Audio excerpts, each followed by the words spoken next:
Yes, hello, I am James Rowland, and today it's the WNR430. It's WWE Money in the Bank 2022, and I am not alone. I have a pleasure joined by the entire WNR team. Up first, by my side for every WWE and AEW pay-per-view, it is, of course, the fantastic Jaxie Scarlett. How you doing?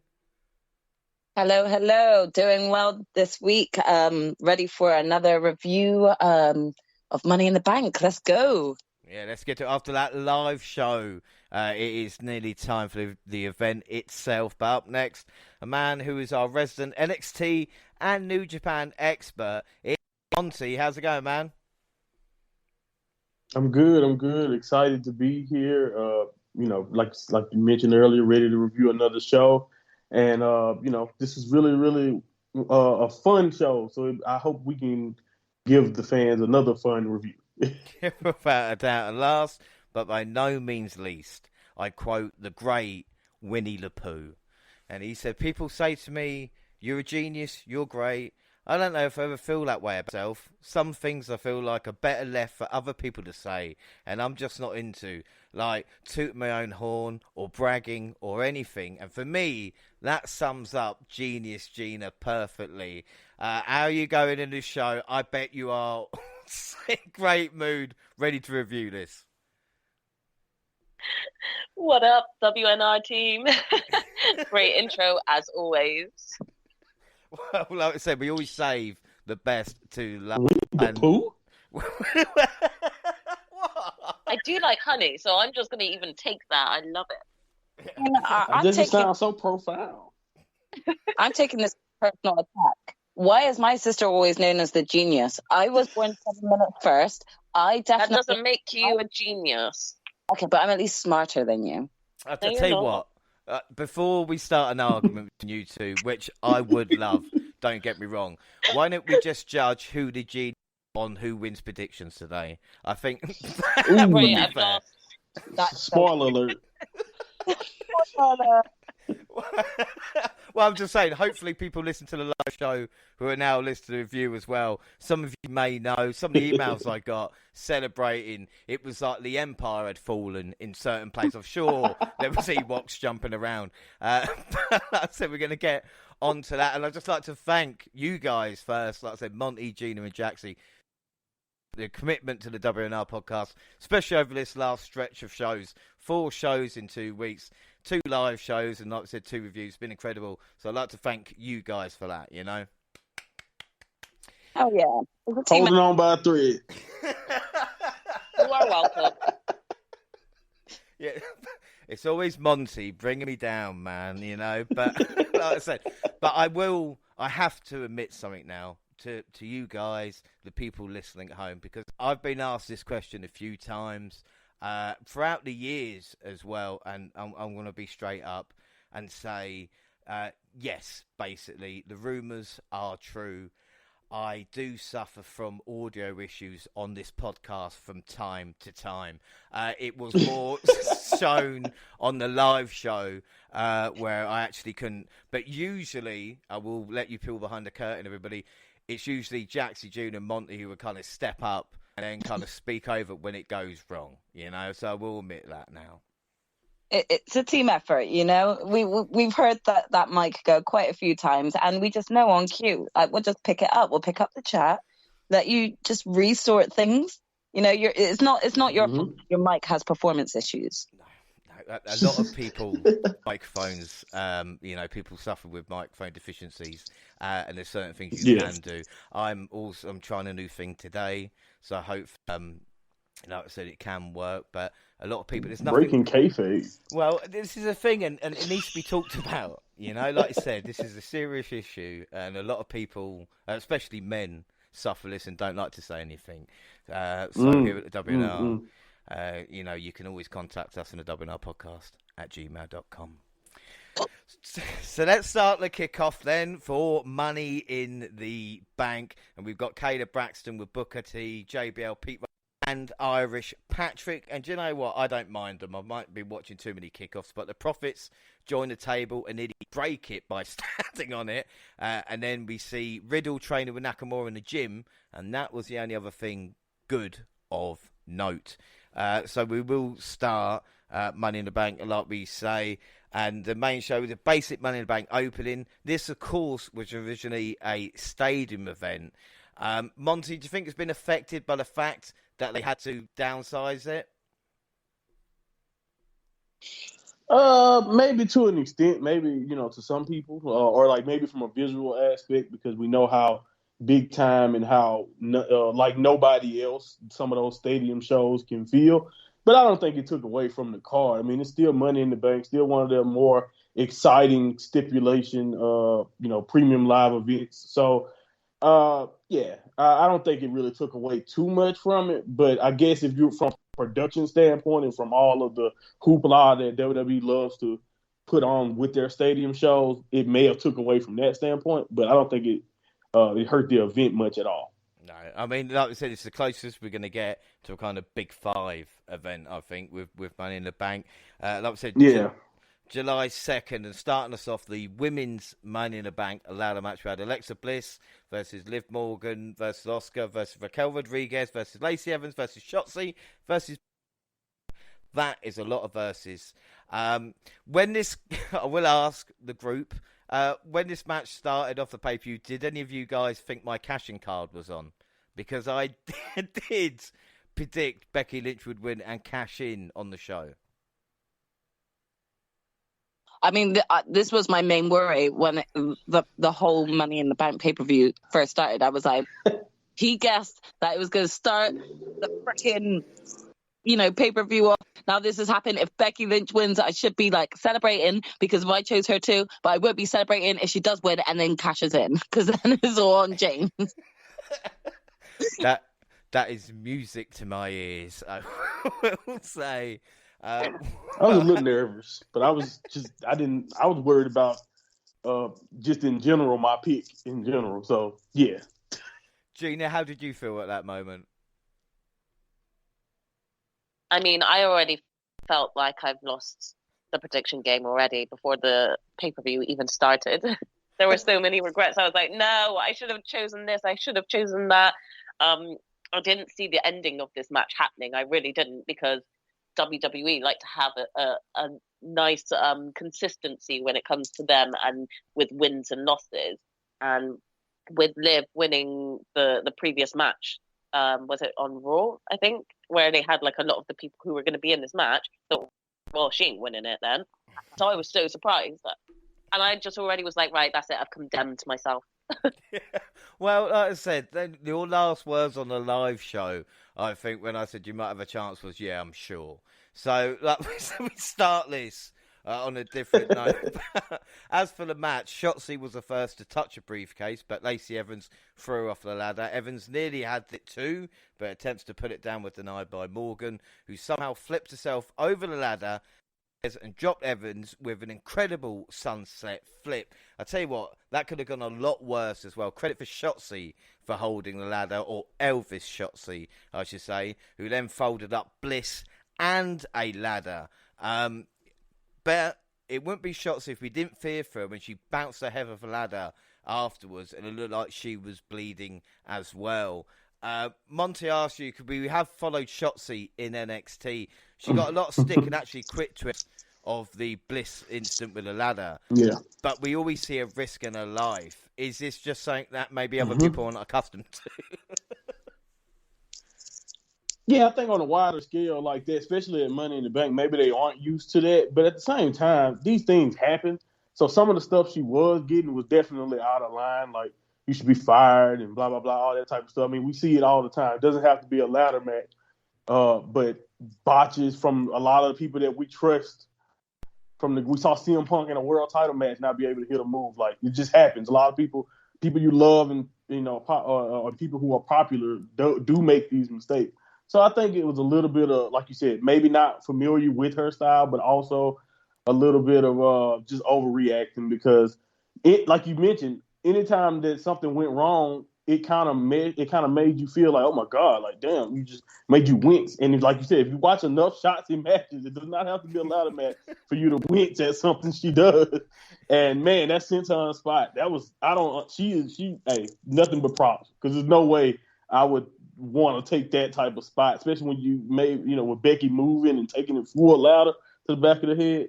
Insane, man, insane.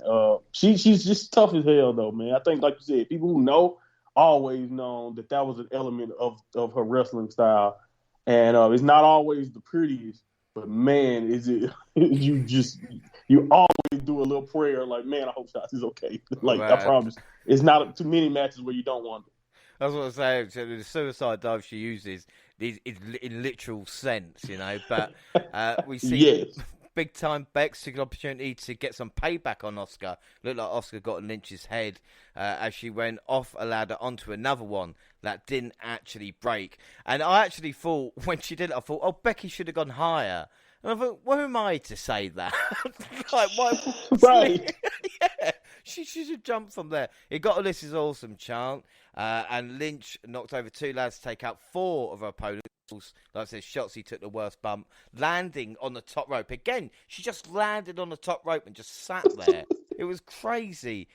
Bex then began to climb, but Liv began to ascend a smaller ladder next to her. Becky tipped that ladder over, but Liv placed her foot on the top rope and actually pushed herself back on an upright position. Like I said, Monty, that was really nice looking. Seconds later, she kicked Becky off the canvas, climbed the rungs, and retrieved the coveted prize, fighting back tears as she had held the briefcase above her head on top of the ladder. Jaxie, what did you think of that match? I thought it was like hard hitting. There were a few, slip ups, but I don't really feel like that sort of thwarted the match at all. I was actually grateful that the slip ups that did happen didn't cause any irreparable damage to any of the women involved in the match. I thought there were some pretty daring moments where I was, really concerned for the wrestlers, in like the risks that they're taking. I thought it was a good opener. They did have the crowd behind them. If we're just going to kind of take out the negativity that was spread shortly after this match, it was an overall great match. I am disgusted with wrestling Twitter, though. It's just, it's unending. In my opinion, Shotzi got blasted for no reason to the point where she's now quit Twitter. And it's just actually disgusting. How can you call yourself a wrestling fan when you yourself are like the online bully? Like, go do something better with your life. I think that is the main thing that I took away from this, is the amount of abuse and hate that Shotzi got, rather than, the fact that she was looking around to see, whether or not there was any overall immediate emergency moments. If anything, I think that she took the biggest bump.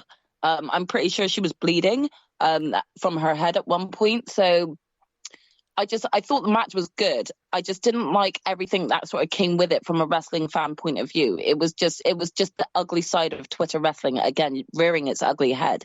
No one needs that. Just go do something better if you don't want to watch it. Yeah, but it is a shame. But I'll tell you something, though. Becky Lynch has brought it hard since her return. She's put in so many good performances. And this is one of the things about Bex as well, is you kind of say to yourself, well, she's great at the promos. But like I said, in-ring, it's really, really sorted out at the moment.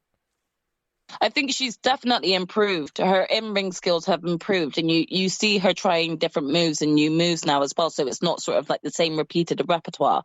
And that goes for a lot of the women that were in this match. I kind of saw them,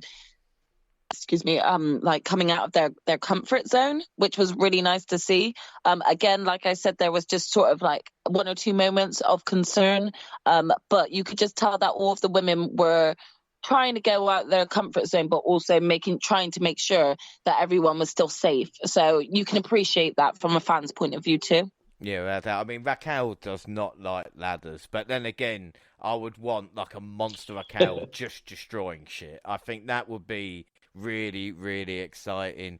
Like I said, it was a little bit of a mess at times.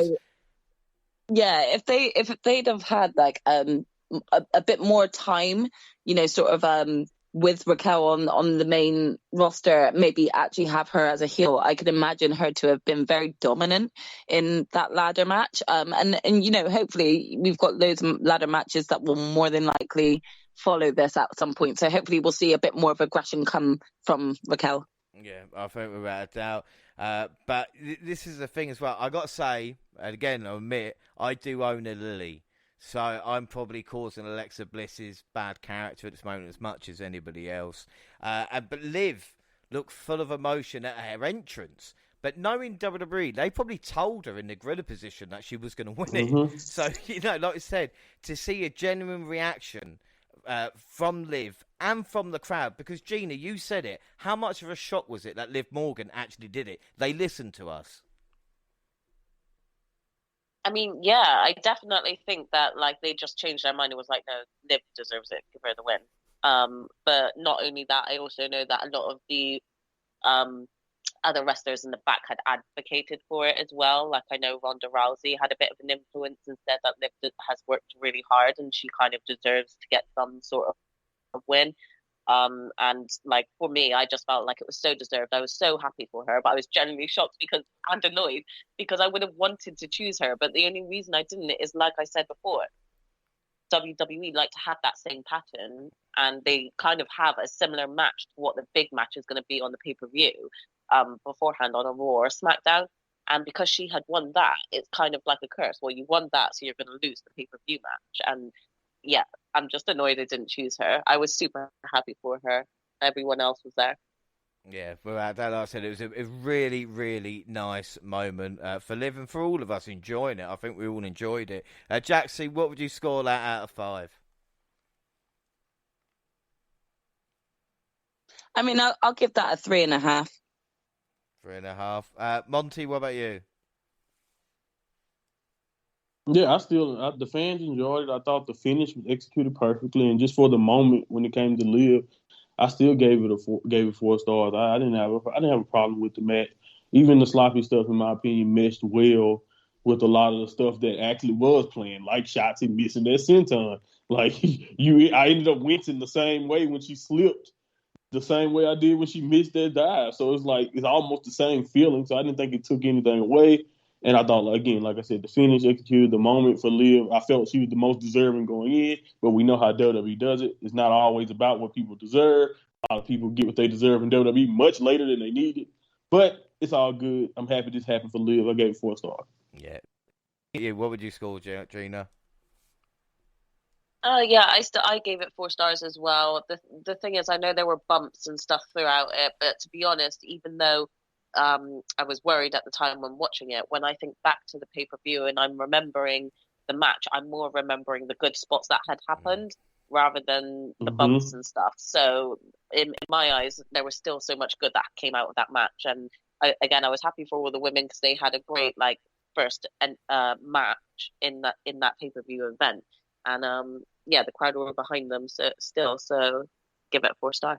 Yeah, I think that's an excellent point as well. All 7 women were showcased quite well in this one, and any match becomes better when the result is good in a way. When it's kind of something that we all want. It's true. And Morgan, like I said, that's why I scored 4 as well for Morgan to do it. Poll wise, we split it across 2 polls, so it's a little bit all over the place. But Oscar only got 5%.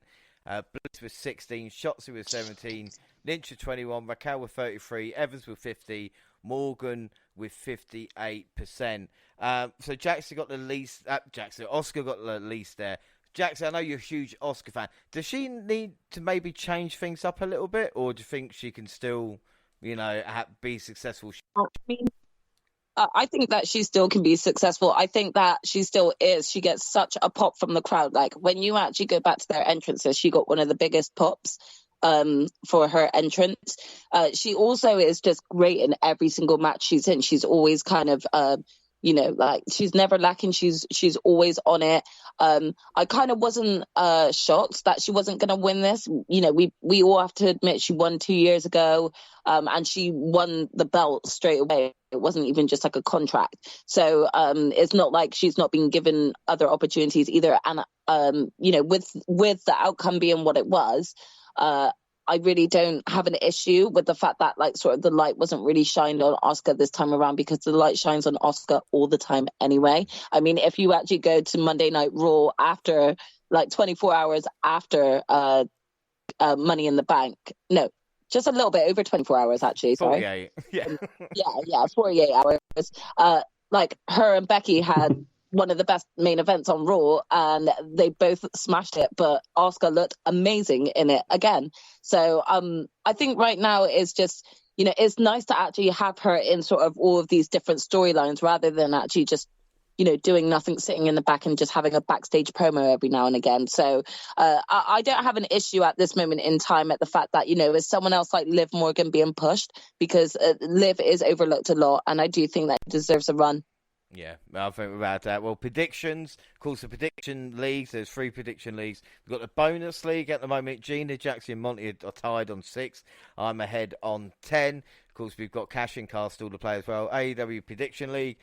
Monty haven't yet to score this year. Gina on 1, Jaxie 2. I'm in the lead with 3. W pay-per-view league. Well, Gina's on 3. Jaxie, myself, and Monty are on 4 at this moment in time. That's how close. Guys. Gina went for Alexa Bliss. The rest of us went Lynch, so we got nothing. Got nothing, sir. Good day, sir. We get a nice Cody video actually talking up the Money in the Bank match, and a nice video for US title match. And even though I watch Raw, the production team does such a great job of kind of hyping up what has not been the best build when you consider it's just been baby oil. But again, credit to them. So we got Lashley versus Theory, and I didn't like Bobby's new intro for a little while, but now I'm really getting into it. Is anybody with me here? Especially those drums at the start remind me of the Dinosaurs theme a little bit. If anybody can remember that TV show. I liked it from the beginning. You are hella too old for me, so I'm not even gonna acknowledge that reference. But yeah, man, I like the intro from the beginning. It makes them feel like really big time. I feel like a gladiator or something walking the battle. That's what it kind of feels like. Yeah. Monty, I literally felt like it was just like, you know, the sort of gongs that and the drums that they kind of beat before like going into sort of a like what were those big battles in the Colosseums called? You know, where you'd actually like a duel. I don't necessarily know. I'm not that old, but yeah, not that old. Yeah, I'm just talking about, you know, from different TV series when you see Spartans like Spartacus. We got you. Yeah. Jason the Argonauts. That's my day. Yeah. 300. Yeah, it was very fun. It really just kind of also it gives a bit more power to the fact that he is a power man, you know. So like I really almighty. Yeah. What out. The almighty. So I really enjoyed it. Well, we'll get on to the US title match, and Theory couldn't even get out of the gates with the almighty lifting him for a huge spine buster right from the get-go. Lashley continued to have the opening stages under control, using the ring and brutalising Theory against the unforgiving structure. Bobby did catch Theory on the outside, but it just shows you the power. But Theory eventually weathered the onslaught, locking a headlock to quell the power of Bobby. But Lashley fired back by giving a superhuman power slam. Seriously, that catch was incredible. When you think Theory rolled himself in and Lashley kicked him, the timing of that, that's why I love pro wrestling. Like the time. Yeah, it was timed perfectly. Oh, it was incredible. Theory took a page out of the Almighty's playbook by executing a stupendous spear, but Lashley turned it around by slapping on the Hurt Lock and forcing the youngest US champion in WWE history to tap. Yes, your new United States champion, the Almighty Bobby Lashley. Gina, take it away. I mean, I felt like this match was really good. I couldn't take my eyes off it. I was so scared that Theory was just going to pull something, you know, something dodgy to try and get the win. I was just so pleased with Bobby, and he looks like, you know, he always does. He looked like an animal and a beast that couldn't be beaten. So it was starting to hit me as the match went on. Bobby's got to win this. He's got to win it. He can't lose to Theory. Look how strong he looks. And like you said, the timing was just perfect. So, yeah, I was super pleased with the ending of this match as well, because I kind of felt like I was making the wrong decision when I made my choice. But it was more because I expected Theory to win it and continue being the US champ. So I was pleased. Like I said, I got to admit, I'm a little bit shocked because it made Theory look like such an idiot, even with the kind of build-up to the match itself. Just looked like a massive loser. Little did we know. Of course. But like I said, Bobby may not be but he's connecting with the crowd, and it's fun to watch. And a wrestler that's fun to watch, will go a long, long way. Great reaction to the win as well from the crowd. And the thing I think I'm surprised about Theory is I suppose you just need to win it now. Become the youngest US champion of all time rather than having a reign. Even showing me age, back when Randy Orton was kind of Intercontinental champion, he still held it for, 9 months or so, the kind of reputation. But now... No, he just wants the title. Yeah, that's it. Youngest now. Yeah. Youngest this, right. But like I said, a really, really fun match. Gina, what are you going to score out of 5? I gave it a 4-star again. I thought it was a good match because Bobby just looks like a king. Yeah, without doubt. Jaxie? I actually did give this one a 4-star. I thought that the match itself was great. I was thoroughly surprised. I actually kind of got reminded of the great match that Theory had with Pat McAfee at WrestleMania. And I actually thought to myself, you know what? Theory is having some great matches right now. And I can actually see him continuing to rise. Like, he works well with his opponents. It was a great match. I'm just really bitter because I wish I had just gone with my initial instinct, because I went the opposite way and went with Theory, thinking that he would be holding on to it. So even though I'm gutted and a bit sore because of the loss, I thought it was a good 4-star match. Yeah, well, I can't sense any bitterness there. Monty, what about you? When playing it safe goes wrong. I mean, I didn't want to pull that trigger either, but, Bobby pulled it out. And, I'm not even that mad that he looked so strong and it was just done. It was executed the right way to where I had no problem with it. Bobby felt like a badass. The crowd, like you said, Vegas were really behind him. And Theory was just such a coward in this match, man. He laid down in the fetal position to avoid the spear, like a baby, literally like a baby. Like, I mean, you can't get much more cowardly than that. And the crowd just pissed the crowd off even more. So as the match went on, like you mentioned, Gene, I was like, yeah, Lashley has to win this. It just feels like his moment, and he looked superhuman. They're pulling off the Hurt Lock there at the end. So I gave it 4 stars also. And yeah, man, this was fun. I had no problem at all. Yeah, without that, I gave it a 3.95. Poll wise, Lashley was 59% of predictions, while one of us went Bobby, which was Gina, and the rest of us losers. Gutsy Gina. Well, this was like Gina took a chance, like I say, maybe. Exactly. I mean, I'm not going to cause trouble here. Losers. I don't want to cause trouble here, but maybe Jaxie should take a leaf out of Gina's book every once in a while. Oh my God! Don't do that. Try to start a fight. You're just trying to start an argument with my sister. I must admit, though, the minute that Bobby won, I started to second guess every choice I made at Money in the Bank. So I was like, this bitch has been like the underdog that's like not been getting any points. I watch her. I was like, no.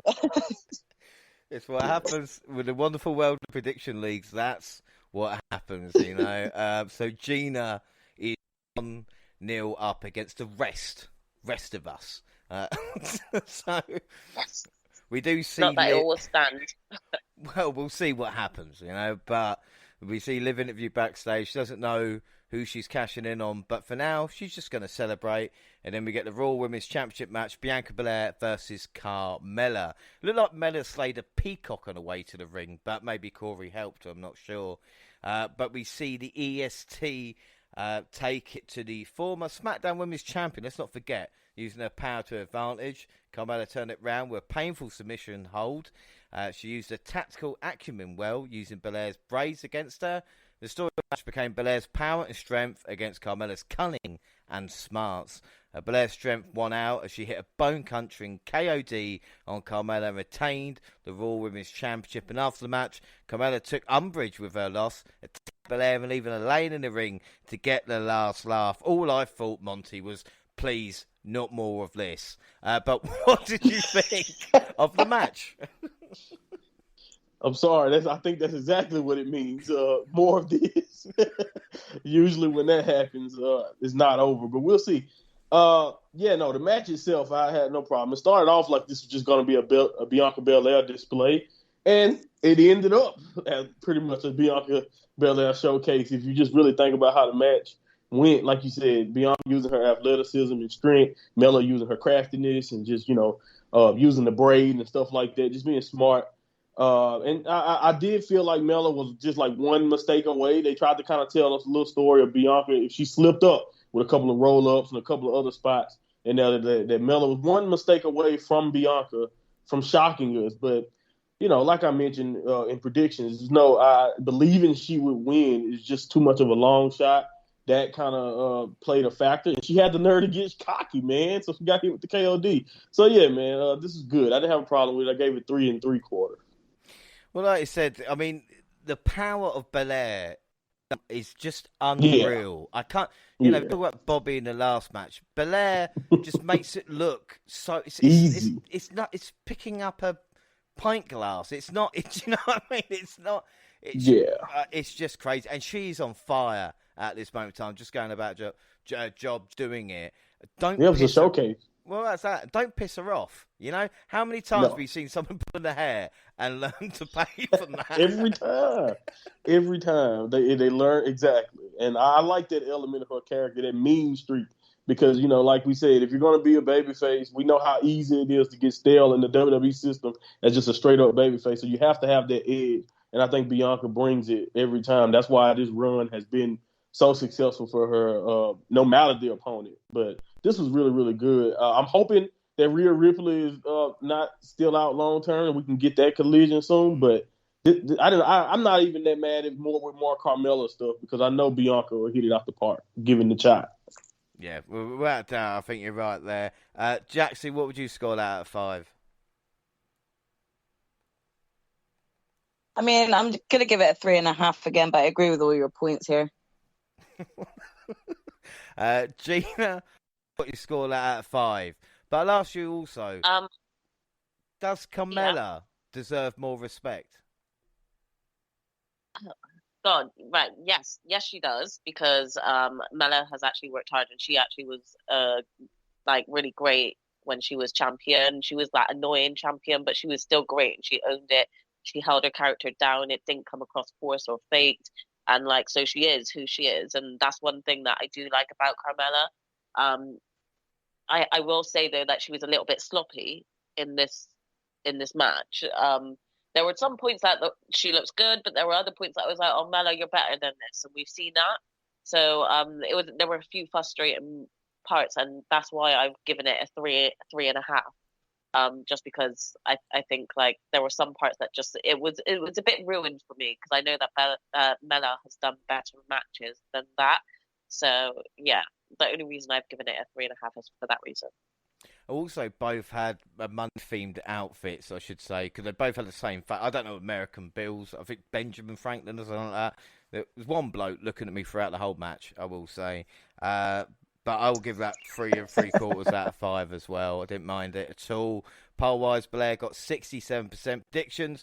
We all went Belair, so it means Gina is beating the rest of us 2-1. We look at Logan Paul signing with WWE, and he wants the Miz at SummerSlam. Yay.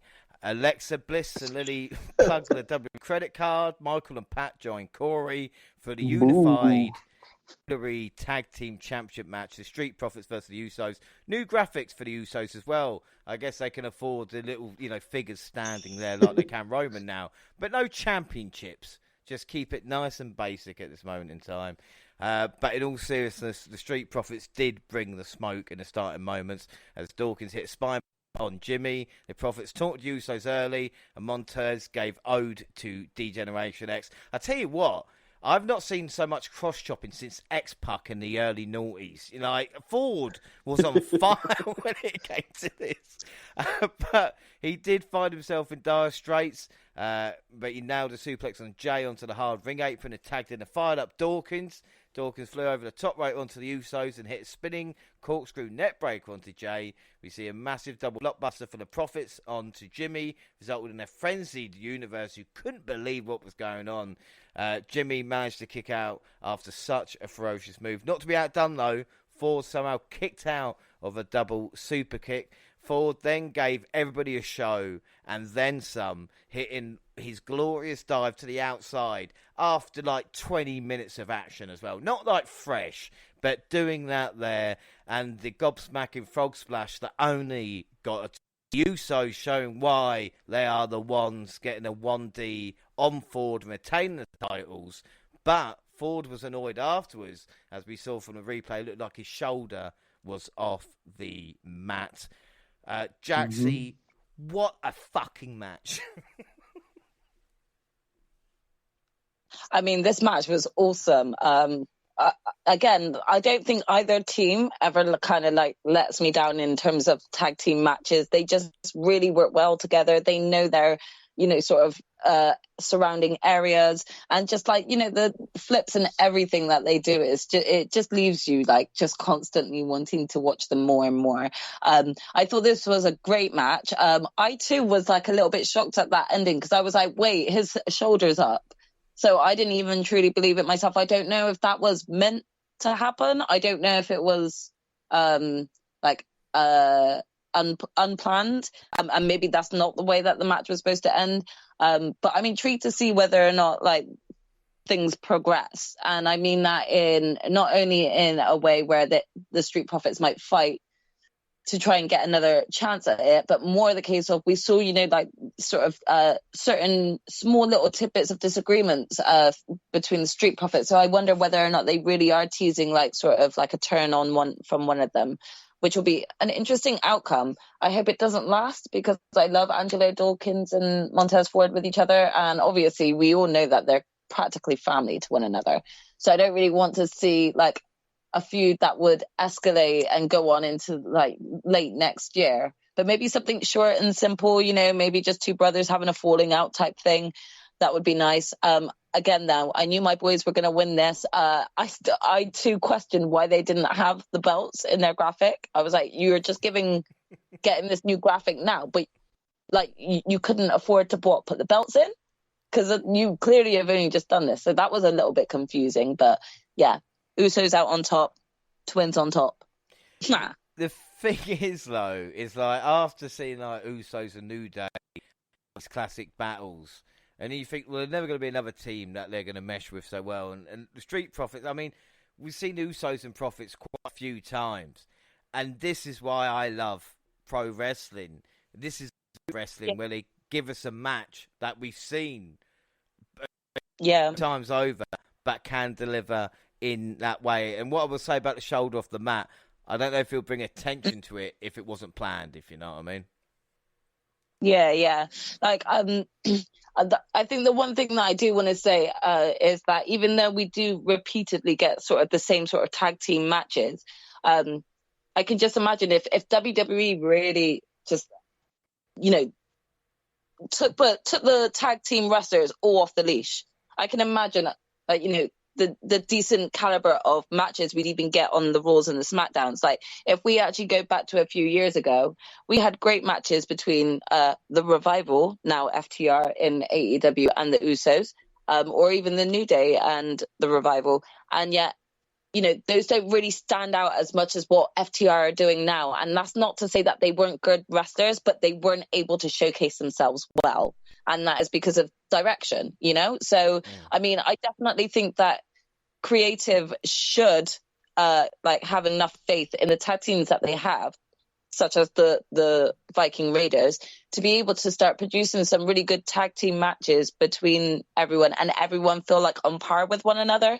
I can see they're kind of trying to do that with the Viking Raiders and this whole sort of new aggressive persona they've got. I'm not sure about it yet, but they're trying, Yeah, but again, after this match, just give me Profits versus Usos at SummerSlam 2 out of 3 for this is the thing. This is tag wrestling, and I think also another great point you make is because we could argue, Jaxie, even since you've been doing this podcast since a couple of years, with the Roman Reigns storyline, with the Bloodline, Jey Uso's kind of been like the and we see what tag wrestling has become now, and they're kind of centerpiece in the company to be able to go out and put on a show. Like, this was the longest match on the card. I think it's about 27 minutes. But again, I wanted more.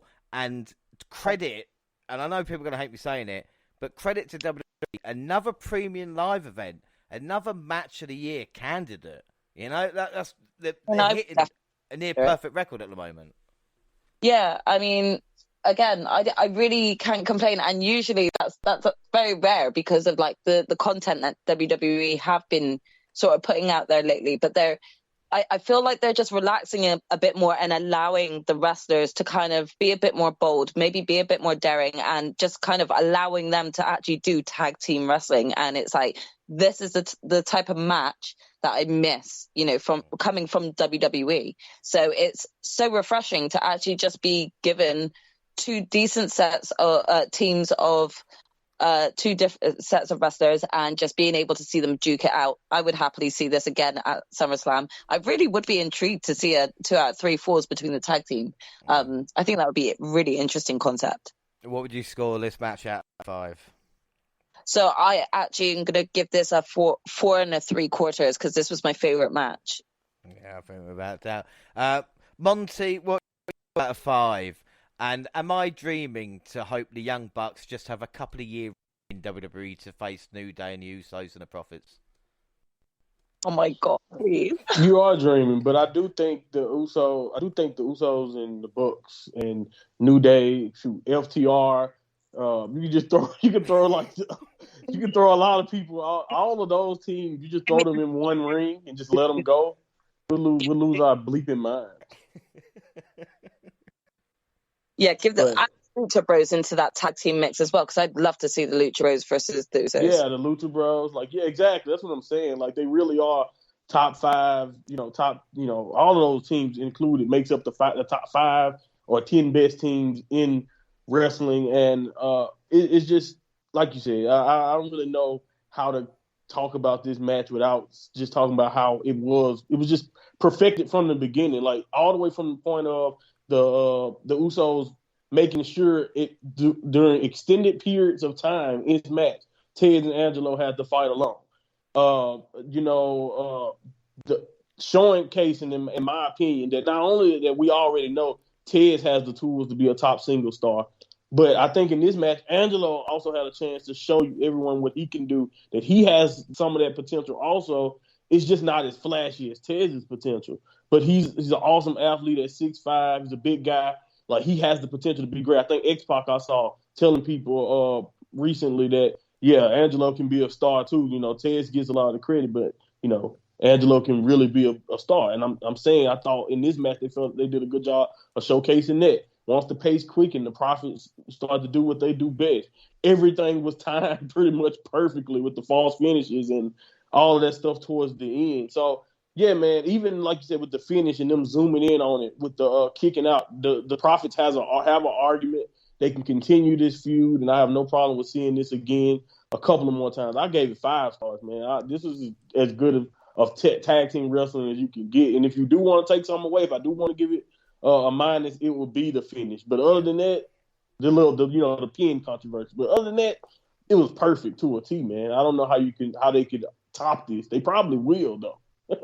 Well, the thing is, and you made a great point about obviously we know Ford is ready, but Dawkins did show out in this match, and he's got the as well that is always quite well liked. And again, right. It might be interesting, even like a heel turn or something like this, if they go that way. Or why don't they just, people talk about split. Why don't they just kind of do a New Day of go, right, we're going to focus, we'll always be a team, just focus on singles action. Maybe, right. I know the brand split doesn't work anymore, but you know what I mean. Yeah, and I think that's a way you could do it. It doesn't always have to be the big, I think we're just all used to the big dramatic betrayal that sets two guys on different paths, whether it's the Marty Jannetty, Shawn Michaels way, or whether it's more of a, Shawn Michaels and Triple H type of way where they were teammates, but then Triple H was jealous, so they both end up being top stars down the line, but, you have different things going on. So, again, I think we're just so used to that they feel like that's the number one option when it comes to splitting people up. But like you said, with Big E separating from the main, the other two members of New Day and allowing himself to still be successful, there is potential for both Dawkins and Montez Ford to do things away from each other without having to have that feud. and still have that feud in your back pocket down the line, just as two single stars if you want to, and highlight what they did together as a team as the Prophet. So, they have options here, and I think that's the beauty of it. Like you said, even though these are teams that we've seen do this before, be in these positions before, the fact that they still have storytelling options is what makes professional wrestling what it is. Yeah, amen to that. Gina, what would you score this out of 5? I literally agree with all of your points about this match. It was my favorite match of the card, and I gave it a 5. It's just tag wrestling, just so good sometimes. It really, really is. Poll wise for that, Usos got 80% of the votes. Predictions, we all went Usos, so Gina is in the lead 3-2. We then get a vignette of someone walking in the dark, featuring a bunch of candles, a cross, a medal hanging, and someone walking in the dark. Obviously, this means the return of Bray Wyatt, but also Gable Stevenson's going to debut, or it could be Edge is on his way back. As Jaxie said, Twitter are pretty much arseholes half the time, and idiots the other half. Eagle-eyed people saw Latino Heat's number plate, Bubba Ray's glasses, and of course the gold medal from Kurt with the brooding of stuff that we saw. Looks like Edge is on his way back. Plus, they wheeled out Judgment Day on Raw for the first time in a couple of weeks. So, obviously, did anybody else think it was anybody apart from Edge? I didn't, but Bray Wyatt was trending the night of live. So when I looked at him, I saw why he was trending. I was like, oh my goodness. But then once I saw it for myself, I was like, oh no, I'm not buying Bray Wyatt or whatever. I saw Gable Stevenson. I was like, maybe, but why is he so dark? Like, why was this so dark for somebody we've never seen do anything before? Why is he? You know what I mean? That was weird. But yeah, no, I was pretty convinced it was Edge after I seen it for myself. Yeah, I kind of like when I first saw it, I initially thought of Bray Wyatt, but then I also felt like it was too obvious. And it took me a while, but then I actually thought about Edge as well. So those were the two that actually popped to my mind. However, the more I was watching it, I was like, I don't think that they would be this obvious if it was Bray Wyatt. No, and if it is, Wyatt, I had no idea who it was. Gina, did you know? I had no idea. No, I didn't even think about it, to be honest. I was like, okay. I honestly just didn't know. I couldn't think of anyone. I kind of forgot about Edge, not going to lie. I didn't think that Bray Wyatt would be coming back because I just don't believe it until I see it. So for me, I just didn't think, Bray Wyatt. I just didn't think. I was like, okay, no. He trademarked Wyatt Six. It's just like, why would he come back as just regular old Bray Wyatt? No one was saying that either. I was like, really? So he's going to come back here with a new name? Nah, not buying it. Anybody for the cards, trying to work out the predictions, Gina's in the lead, and they're like, whatever. It's like, it's Orange Cassidy. Orange Cassidy. Like, I get it. Feel right. Yes, I'm definitely the Orange Cassidy of the group.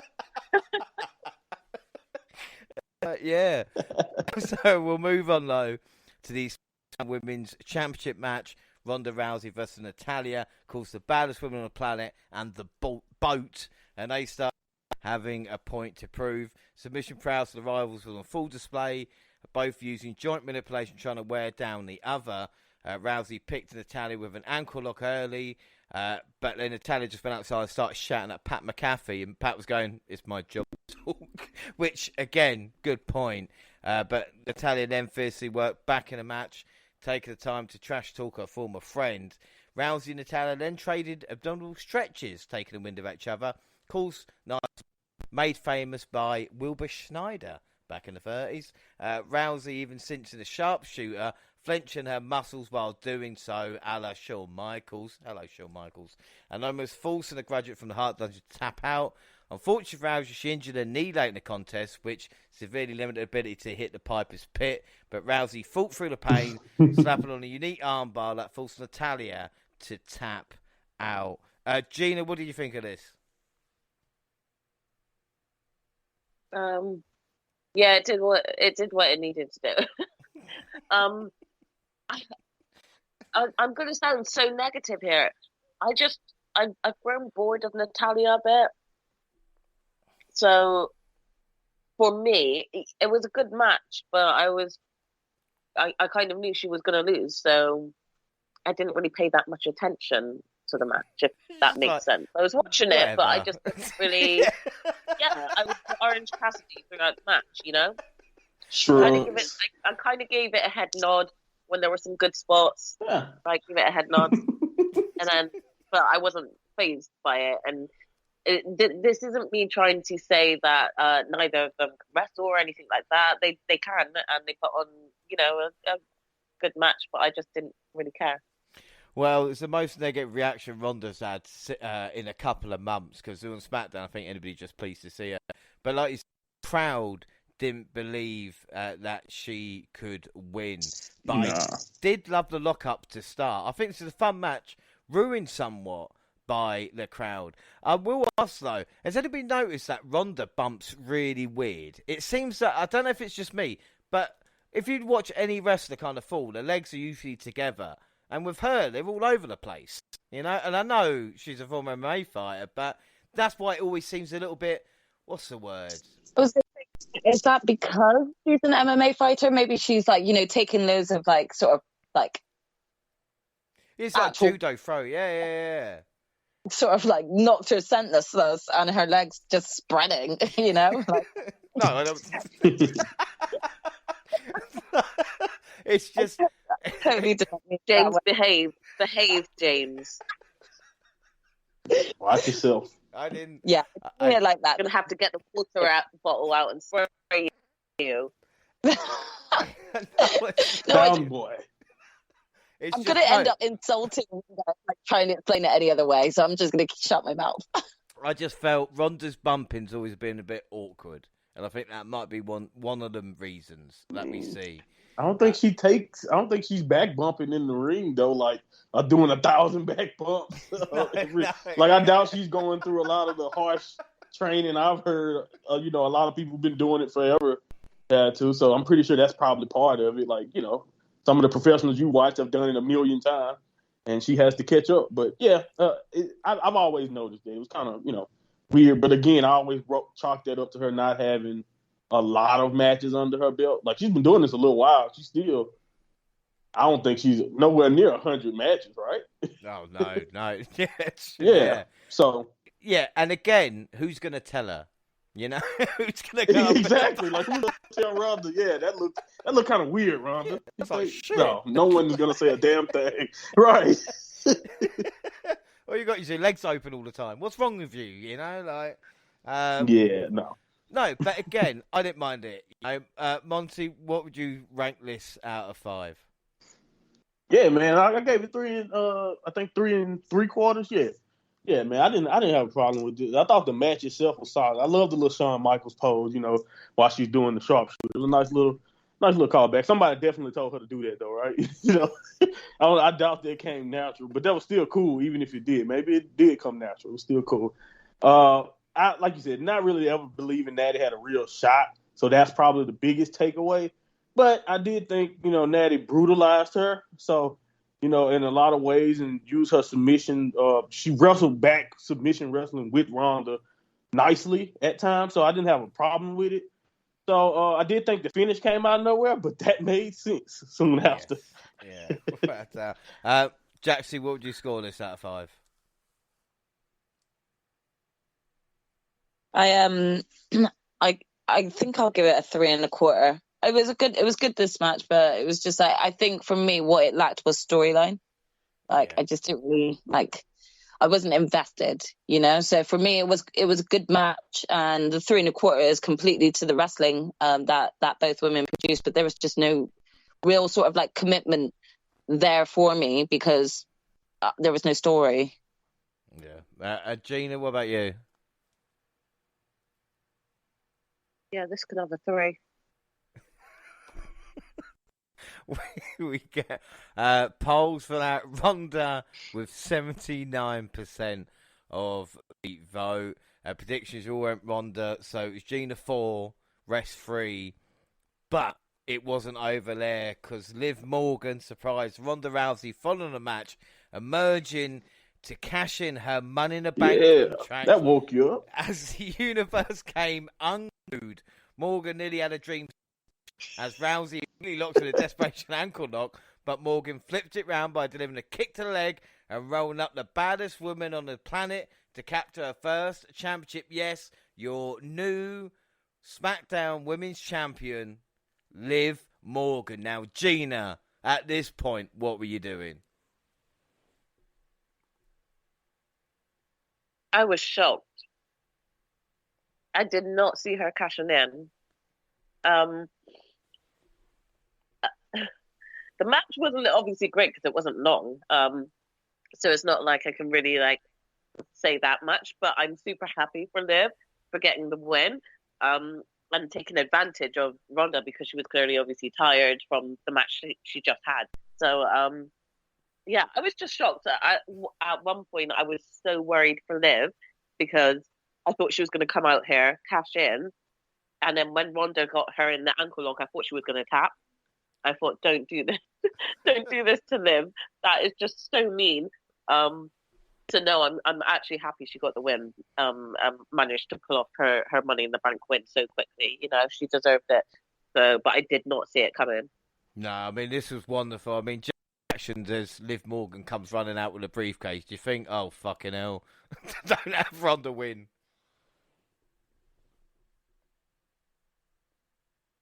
No, I definitely thought oh no, Ronda's definitely not going to go for this. She's going to be pissed and just keep the belt still for herself. But no, fair play to Liv. She got there. Yeah, she did. I mean, Monty, what do you think about this moment? I was just going, yes, yes, yes. Yeah, I immediately was like, you know what, James? He was off on who was going to do it, but he had a really good feeling, man. I gotta ask you, for advice before I run the lottery or something over here or something. I gotta do something, bro, because you had a feeling, but you just wrong on who did it. So kudos to you there. But I must say, this moment was awesome. It's one of those things that you kind of have to savor when it happens because it just doesn't happen often. Like I mentioned, not only did someone get what they deserve earlier by winning the Money in the Bank, but they were able to get the prize that they're working so hard to achieve also at this event. And we talk about it all the time. Not only is she the internet's favorite, but it's not just because of how she looks or anything like that. It's because of how hard she's worked to continue to keep her head down and keep pushing when friends have been fired and all that type of stuff. She just continued to work her ass off. So I think all of us just were very, very proud to see them give Liv this because I don't think anyone deserved this moment more. So, yeah, man, this was awesome, man.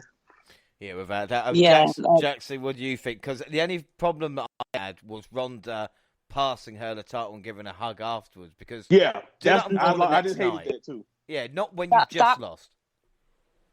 And to be fair, look what I just said about the match just before this, where nothing about it excited me, and there was just not really much of a storyline.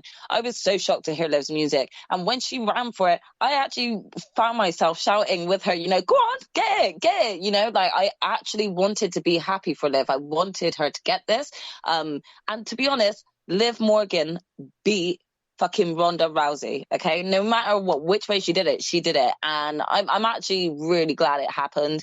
It's quite a nice feel-good feeling, and you kind of need that sometimes, especially with WWE. They haven't really been consistent. So it's not about always pleasing the fans, but when you do it like this, it works well, and I think that someone as hardworking as Liv really deserves this. So I was really pleased with this outcome. And then it just pissed me off with having Ronda hug her. No, Ronda,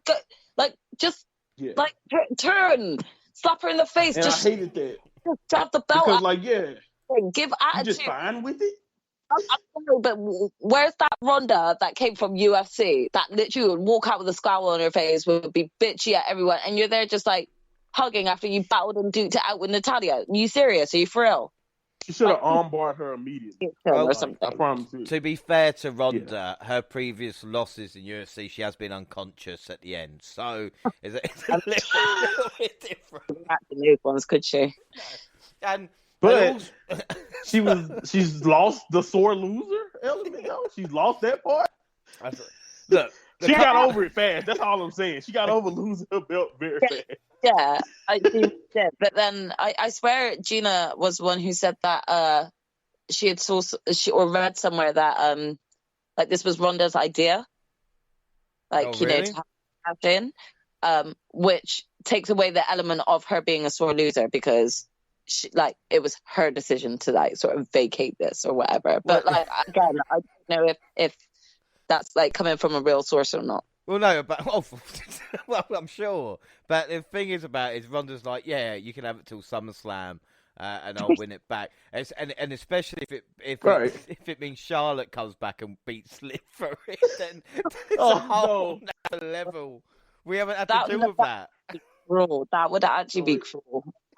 The internet is gonna blow up. No matter what happens, we'll always have Vegas. All right. Let's never forget what happens after. And also, I was worried because Liv Morgan, obviously on social media, and people were going, "Oh, you'll guess what she's done with her championship belt."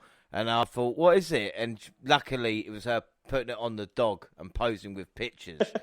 And I was like, "Well, champions have done worse in the past, I suppose." So fair play to Liv.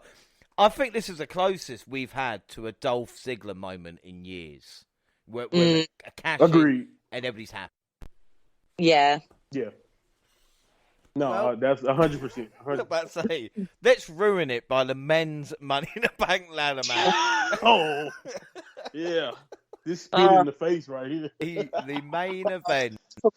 Slap in the face. Oh, okay. Sorry, I'll let you do your thing. No, that's fine. I was going to say, Drew McIntyre, Madcap Moss, Riddle, Seth Rollins, Sheamus, Sami Zayn, and Omos. But before the match, Adam Pearce is all in the ring that someone would be joining them. Maybe like Cody Rhodes, who promised to be in Money in the Bank. No, instead it was Theory. Jaxie, how happy are you to see Theory, who had just lost US title a couple hours earlier? I just don't even have any words for this. Like, I just don't. I feel like this made so much sense, obviously, with him like dropping the belt then, but it just is so WWE. It pissed me off. It really did. It just pissed me off. Like, what was the point on having all of these other men if you were just going to do this and then put Theory in? Like, I cannot stand it. Like, stop doing that where, like, they've done it a few times now. They did it with Brock to Mustafa Ali, and that pissed me off. Like, don't add a late entrant like half an hour into the ladder match or whatever they did with Brock, at least. It just pissed me off. Like, you added it last minute and then he's the one that comes out on top. Like, it just pissed me off. I knew it too. Yeah, I knew it. As soon as he walked out, I was like, yeah, no, he's winning. Yeah. We're screwed. Like I said, all bets all bets were off once that cunt arrived. And I'll tell you something, if Theory was in that match originally, I would have gone for him. It would have been my pick in this match. What about you? He would have been a safe bet as well. I mean, I think that's fair to I say. agree. Definitely. I think if he was originally planned to be in there and then went ahead and won, I actually don't think I'd have had an issue with it, even if I hadn't have picked him as my choice, because he was originally in this match. But look at all the drama, like in all of the previous Raws and SmackDowns that we've seen leading up to this Money in the Bank match. For nothing. Yeah, exactly. For nothing. Fighting over old-fashioned battle royal for nothing. That's the next WWE pay-per-view or nothing. That just for nothing. Yep. Like this for me was the worst match of the card for me. I'm sorry, it was. Well, like, it just actually pissed me off. Yeah, I know, but you got in a bad mood because of Theory. I understand that, but we'll see what happens. It might improve. We see Omos using his height advantage in the opening stages, clobbering superstars left, right, and centre. His run ended with sick and in Claymore from Drew McIntyre, but Nigerian Giant still did not go down. Sammy did hide for a while, which is funny to see him sneaking behind a ring post. The other 7 individuals used the weight of the ladder to bury Omos under. That's worked before, guys, hasn't it? Yeah, we've seen that. Moss obliterated Sammy with a powerbomb on the ladder, much like Shotzi earlier as well. At back of the head seemed to bounce off. And McIntyre was the first to grasp the briefcase, but Sheamus stopped him in his track, landing a white noise. Riddle used some innovative offense of his own, hitting a draping DDT from the rungs of the ladder on Sheamus, and a floating bro from the top ladder onto the crowd below. The camera shot of that was absolutely awe-inspiring. And after Omos somehow escaped, from the coffin of ladders, the rest of the field worked together to pick up Nigerian Giant and hurl him through the air and send him crash for the announce table to take him out of the match. That looked excellent. It shows you the power of 6 people when they can do that. Tossed that man. Just literally tossed him. Honestly, it's probably one of the best table bumps I've seen, because you see so many. It was nice. I was going to say it's probably one of the best table bumps in a long time for WWE. It was great to see, and that for me, even I said, "Holy shit!" You know. That was really good stuff. But the Scottish Superstar had the match won. Drew had it won, but that motherfucking Butch Dunn played spoiler, leaping on McIntyre's back and luring into a bro kick from Sheamus. Butch fucked me. Zayn dumped Drew and Sheamus out of the match. Sammy and Moss looked to have it won, but Seth stomped that out. At this point, I'm going, if Drew's not winning, make sure Seth doesn't. Let's go, Seth. Yeah. I was like, goddamn, really? I can't win. No, I don't want anybody else to. And Riddle, like we said, emphasising his love for Randy Orton by hitting a gigantic super RKO on Rollins off the top of a very I knew it was over then. Ladder. That was done. And it finally ended low when Riddle climbing up, because we couldn't have 2 feel-good moments here. The crowd behind Riddle reaching for the briefcase, but no. Fear knocking him off and becoming youngest Money in the Bank winner in WWE history. Again, that tag there, youngest Money in the Bank winner. Thoughts on the main event. Monty, what did you think of this match? The match itself was fun to watch. The match itself had the crowd on the edge of their seats. It was chaotic. You know, it's what we come to appreciate and expect from these type of matches. And I thought all the guys worked hard, like you mentioned, in many spots during. And I thought they did this. They really did this match justice, in my opinion. But that, you know, having Theory pop up, having Theory win is just too much of a big deal, in my opinion, for me to not focus on it. And you could tell that the people in the crowd were disappointed when he won that match.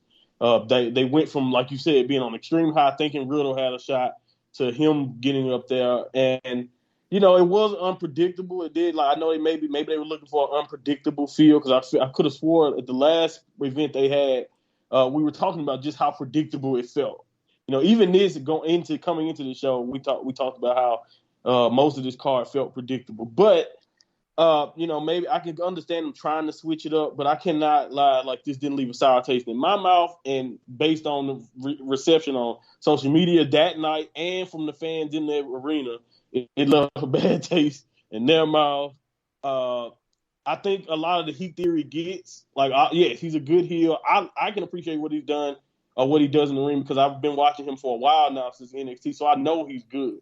The problem is that I think maybe WWE hears a lot of the heat that he gets and thinks that's just good heat. And all of that heat, based on what I've seen online and all that, it is not just positive heat. There's a lot of people who want this kid to go away already before he even gets started, and they just got to deal with it, because, you know, this is one of those times where, you know, I think they just kind of forced it all on us, planted right there in front of you. There's nothing you can do about it. Theory is going to be a star, and he's going to be a world champion for us, and it's going to happen sooner than you think.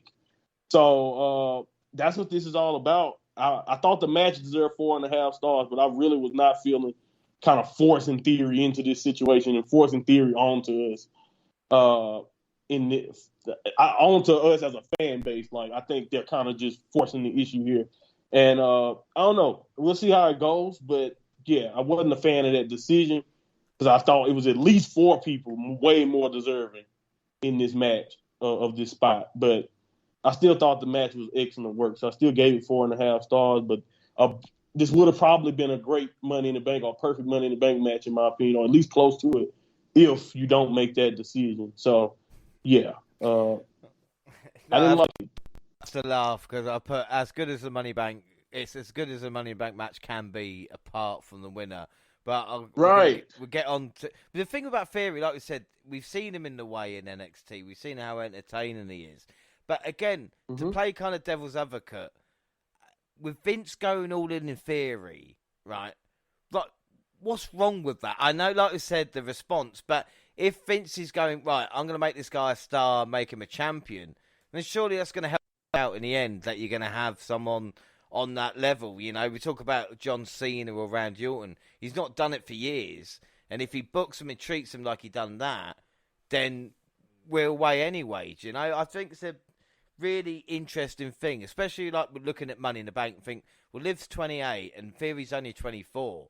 So you could argue they're building towards the future, even if at this moment it feels forced. But when else is like Vince going to do it, you know? Well, like, I mean, okay. So here's the thing from me, and it'll give you greater context as to why I said that this match pissed me off. It's not because I don't think that Theory has the capacity to be able to, you know, run a good promo of being Mr. Money in the Bank. However, I do still think he is quite too young. And as we were just kind of talking about before, with him being like the youngest US champ, like I said in the live show, I thought he was going to kind of go on to SummerSlam to do something with John Cena. I get that maybe John Cena wasn't able to do anything last minute. I'm not really sure why plans fell through, but I know that was a discussion to have. But I still felt like Theory would have done better to solidify a long and prosperous US title run before even giving like the Money in the Bank contract, because in my opinion, he's not at that level yet to be like challenging the likes of Roman Reigns, you know? You know, any of those who have been in the title picture. At this point in time, I feel like he could still grow as a wrestler. And as you said, he's still quite young. He could have had a few more years behind his belt before like actually being given that. But when you actually think about when he first started in the main roster, it's not been that long and he's already winning Money in the Bank. Do we really see him then just being handed the title too? Yes, because it's Vince's boy. But do I think he's ready? No. I just felt like there was a much better outcome than this. I completely agree, and it's the same thing with Randy Orton, giving him the world title to become the youngest champ, and then not being ready to be a WWE champion for like another 3 years. So if that's the case, at least they can stick with it then, and he can then develop. The problem is, and I think we're all worried about, is that once, you know, he doesn't buy rate or the action dies down, then Vince will be like, it needs consistent rather than an experiment, you know? And it's not so much as about doing it, James, as I think it's about how they went about doing it. Like, that is still, like, that does have an effect, the way they went about doing it. Like, literally forcing him in the match and all that. Like, what kind of respect from any fans does he earn doing it that way? And I know it's not his goal right there. He's a heel, I get it. But the point I'm trying to make is that when you hit go away heat, there's always a chance that type of heat like literally forces your hand down the line. I'm not saying it will. Who knows how long stuff like that can last and all that stuff. All I'm saying is that when you have people who are in these positions who are literally ready for these moments now, how many more chances is Drew gonna get before he's gonna get pulled back down, messing with Butch and messing with Sheamus and all that? How much time can they keep pushing that off? How much time you keep pushing? Bobby Lashley's in his early 40s. I know he looks great, but he doesn't have much more time that he's going to probably be main event worthy. There's people like that who are ready now. People like Seth Rollins who are in these positions right now. How many times are they going to continue to get pushed aside just so you can develop someone who has all the time in the world to be the guy? So that's the only thing about that. I think that's what also leaves a bad taste in his mouth. And Hey man, word of mouth can be crazy, bro. Like the same way if people like you, you can always be in prominent position. It can go the opposite way also. And I'm just saying, Theory doesn't always get the right type of heat. And I'm not trying to say it's anything he does personally. Some people just don't like him. It ain't nothing you can do about that. It's people who don't like Cena. So I get it. It's positive that you can bring up. But I also think you're being very optimistic that everything is going to work out by comparing him to the Ordens and the Cenas and people who've been around so long, because we still don't know any of that yet. We're just assuming based off that history. If Rene Dupree or don't really, you know what I mean? Right. I can't really do. Like you say, if they got a lot of misses too. That's all I'm saying. Like they got those guys who were the chosen ones and they hit it right, and they also got guys where they stumbled. So I'm just saying we have to wait and see. I think he's going to be fine, but we'll see what happens, man. I don't like the way they did this. That's all. No, but this is why, you know, especially with the WNR podcast, with the discussion, we're going to get all points. And, you know, like I said, it might not be right or wrong answer. It's just to see kind of what happens in the crazy way. Right. Speaking about the match, though, talking about that quickly, Gina, for me, having no boots is a disadvantage in this matchup. I did feel for Riddle at some points because trying to climb a ladder when socks bad enough, isn't it? You know, yeah, barefoot. Yeah. Well, yeah, but Riddle made that choice when he decided to just be a wrestler without having any footwear. He made that choice a long time ago. He decided to do that, so he should be used to it, standing on steel steps and being in other matches that were quite rough with his feet out. So that's his own damn fault. To be fair, no, that's an excellent point. And it's the best Omos has looked, I think, in a match, even if he only climbed the ladder once, and that was about 2 rungs. And he probably could have just jumped and reached it. I don't know. Just go on the top row and jump, and he could have just yanked it down. No, don't try that. It was good for Owens. I will say it did show his strength and it did show his growth as a wrestler. We all knew what he was like when he very first started. And where he is now, there is a massive, massive difference already. So I'm not saying he's the best wrestler, but it's definitely been one of his best matches that he's been involved in. Well, and we talked about tag team wrestling as well. Jaxie, you mentioned about giving a tag team division a chance. And I know I want Drew to be the champion, but I think we do need Drew and Sheamus teaming up in a kind of, even a Brothers Destruction type, or just trying to beat the shit out of their opponents as much as they can. I mean, they could definitely just kind of throw them into a tag team, and I think that people would just take to it straight away. They've got such great chemistry as it is.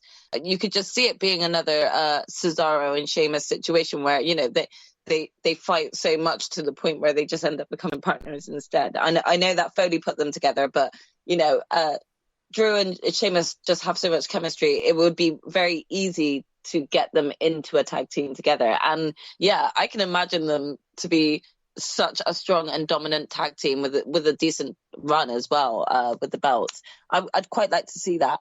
Yeah, I think that would be really, really good stuff. And Sheamus always makes me laugh because every time I see him in a Money in the Bank match, it always reminds me that he's responsible for one of the worst injuries suffered in Money in the Bank. He doesn't remember, Sin Cara does. All right? But like I said, the match, until Theory got the briefcase, obviously it pissed me off. But one thing I did think, and I will say this right here, John Cena, Theory, WWE Championship, WrestleMania, book it. That'll be one of the main events, and it'll probably be Roman versus Brock 8 on the other side. But that's what I see with this now. Lord. Out of 5, Gina, what would you score the main event out of 5, Gina? This is hard because, again, I knew Theory had this in the bag the minute he got introduced. The match itself was good, but I was just kind of watching it annoyed, knowing this ending was coming. I'm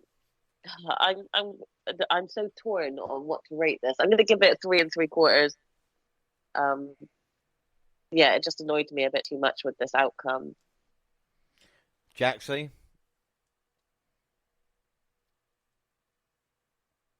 I'm giving it a 3 1/4 as well. 3 1/4, that is. Yeah, again, because of him coming out straight at the beginning, I knew the outcome. And even though I think that there were great spots, like you both kind of brought up and stuff, I just was watching the match pissed off. So for me, yeah, 3.25 is it. But at least Theory can make everybody feel. You know, that's that's what it is. You know, very similar to MJF, I guess. That's the only way I can look at that as a positive. At least we are human. we have emotions. We have a pulse. Yeah. I'm going to give it a 4.5, because I really liked the majority of that stuff. Like I said, I didn't like when Theory disappeared and then popped up to grab the briefcase, but I liked Sammy disappearing and hiding. That made sense. Each of them did all right. Poll-wise for this, Sheamus and Omos got 0. Riddle got 7. Drew only 21%. Sami Zayn 25%. I think he's voting for himself. Seth 72. But I don't know what's wrong with everybody. Madcap Moss 75% of the vote over 2 polls. What is wrong with everybody? No. Predictions. Well, predictions. Not the cunt who wasn't in the match. Yeah. So how the fuck are we going to get that? So it means. Let's go. Final scores. The rest of us, which is Monty, is on 3. Jaxie on 3.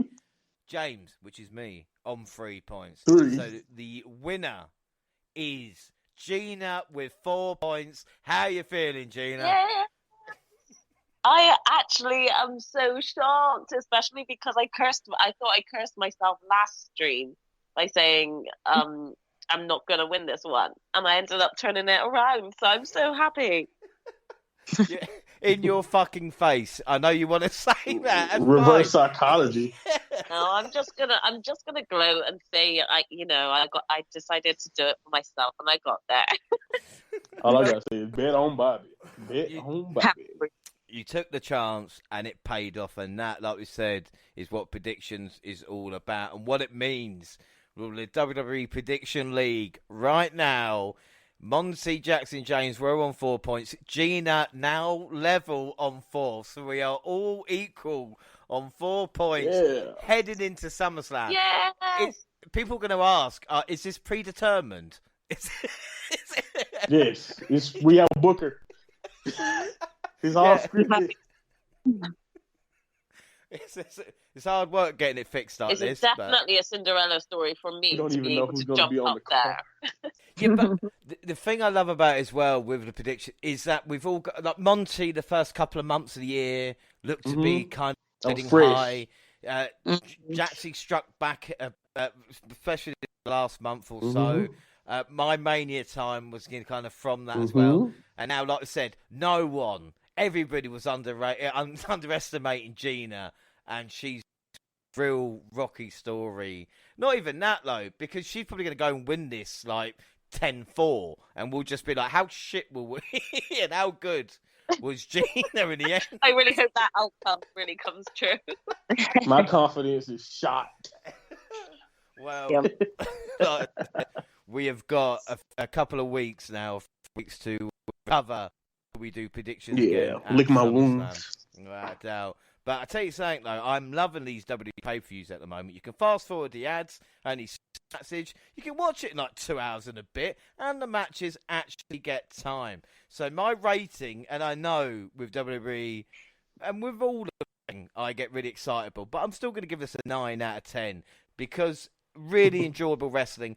And what I always say, 2.5 hour show and a match of the year candidate on there as well. And everybody gave 100% in this one. So we'll start. Jaxie, what's your score? Overall, I'm going to give this a 7. I enjoyed it. I just felt like the sort of match card itself. I don't feel like it should have ended on the men's ladder match, but yeah. So I'll give it a 7. 7. Monty, what about you? Yeah, I gave it 9. I really thought this. I mean, the crowd was awesome. I really am biased to shows where the crowd are awesome. They really add a feeling to the matches, and I thought this one had that that big time feeling. And even if it did end on a sour note, other than that, and maybe a couple other things from the show, it wasn't anything. I think they really brought it, and I thought this was all close to perfect as you can get.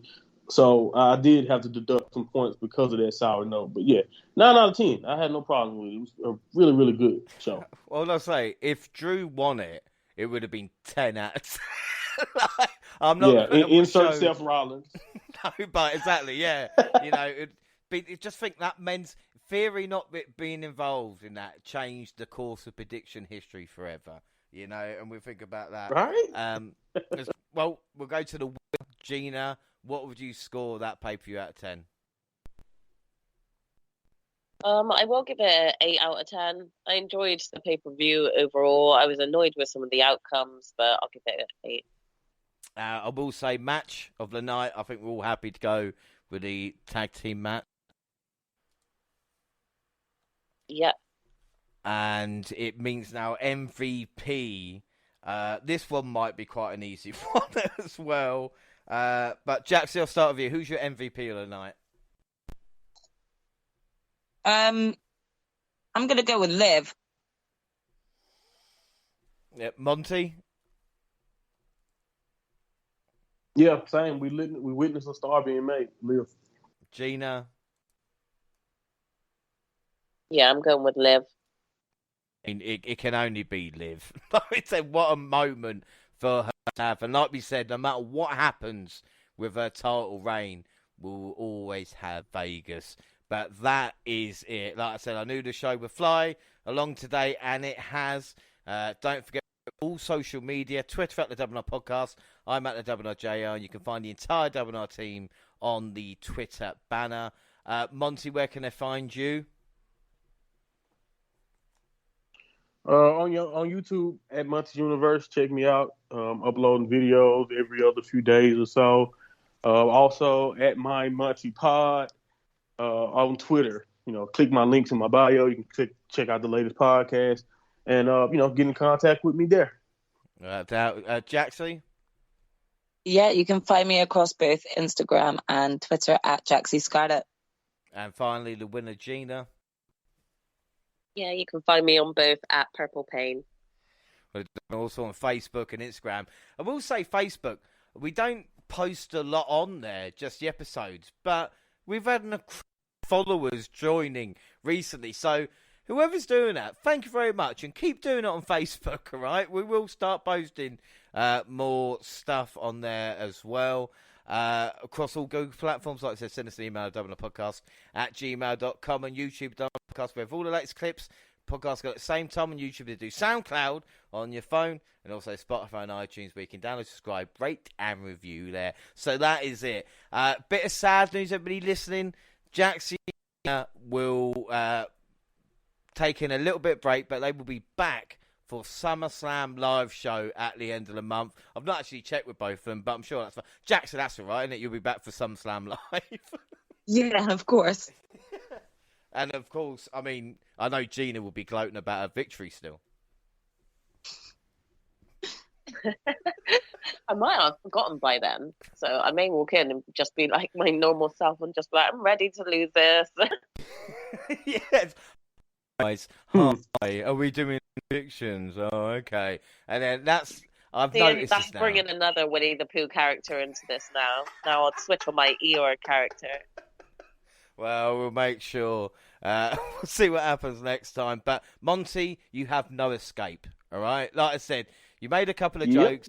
It's come back to haunt. Still in the basement. I'm forcing you. You're still handcuffed, sir, and you've got to do another show today. And what's even worse, that it's NXT 2.0. All right. So right, torture. This is like I'm being tortured every other week, and also. I must say, if Gina continues to win, someone needs to investigate. She's probably lying. She watches way more wrestling than she leads on. Yeah, it's all in that. She's Kaiser Sozeing us. I am a genius for a reason. Exactly. Busy master manipulator. She's working the strings from above. She's been right. Slick, so slick. But yeah, happy to join you, even if it is the torture that is 2.0.